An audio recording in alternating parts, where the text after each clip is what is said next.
Standard 5th, How We Came to Be, Environmental Studies. Lesson number 9, Settled Life and Urban Civilization. In last two videos, we learned about uses of metal, pots made on the potter's wheel, trade and transport. In this video, we are going to learn about rise of cities and script, social organization in the ancient cities.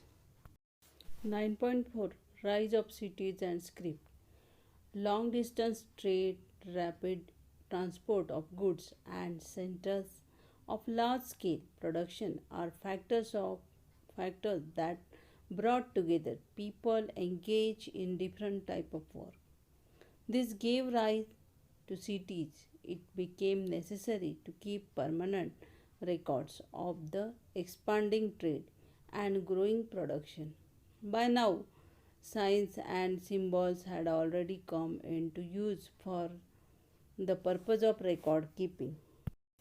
Broken pieces of clay pots with such sign have been found in large number during the excavation.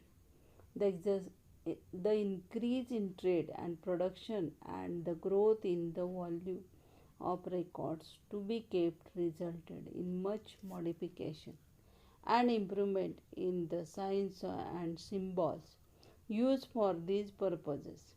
In this way, each culture developed its own script.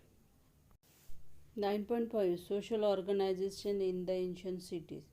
It is true that rise in trade had been the major factor that contributed to the emergence and development of cities. However, the culture of those cities had its roots in the culture of village settlement of the New Stone Age.